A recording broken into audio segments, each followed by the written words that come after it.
Hello, QST readers and ARRL members worldwide.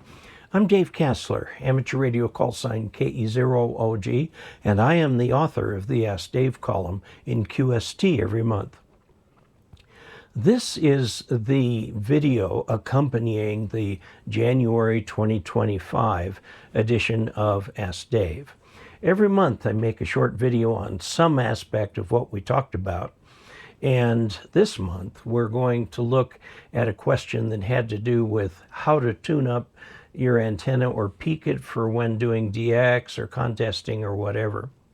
Now, I want to start out by mentioning that most antennas that are resonant on 40 meters or 20 meters, we're going to use 20 meters as an example, are resonant across the band or close to resonant.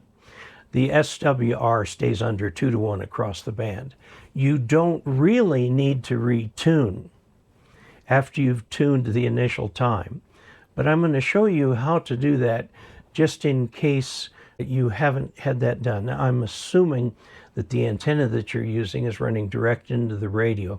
In this case, it's going to be an ICOM 7300. And what we're going to do is find a signal. We're going to select where to tune, which will be below the frequency of the signal or station that we wish to talk to.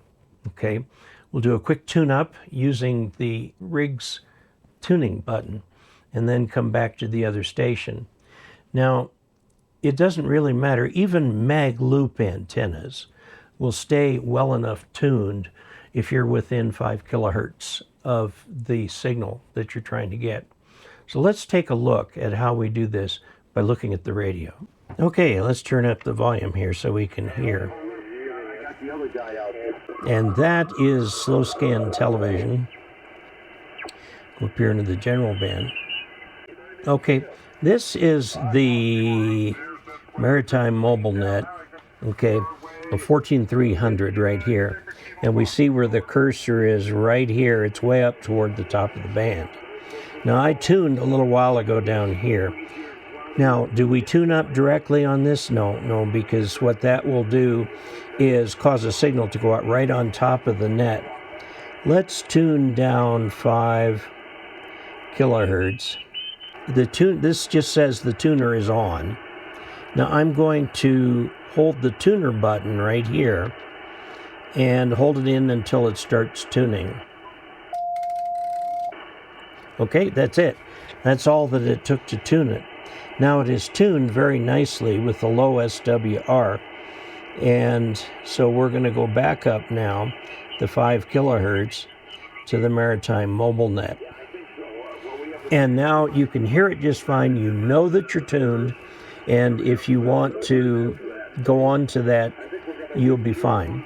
Now, there are a lot of DX stations that will listen up. Usually it's listen up.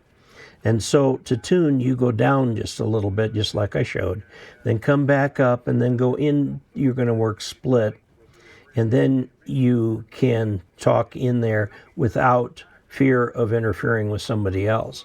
Now, of course, if there is another station 5 kilohertz down, you don't want to tune there. You'll find something in there where there's nothing going on. And the tune function takes so little time.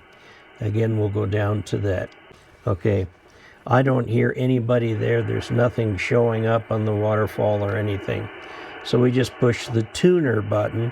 You hold it in, and that's all it took. Just that little tiny brief signal because it was already in tune.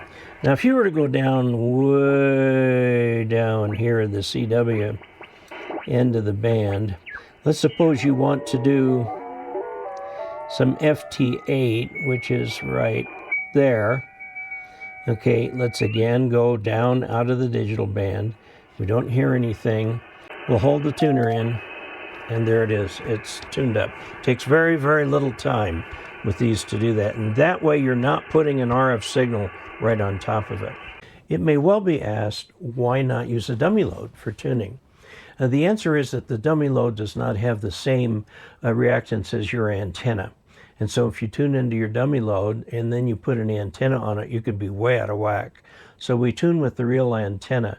It's the last thing we do.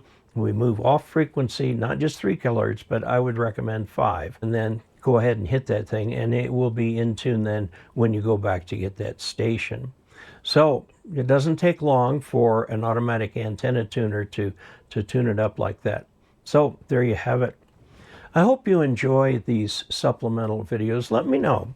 You can get hold of me by emailing Ask Dave, all one word, at arrl.org. And that will come right into my inbox. If you have any questions, that's a great way to send them.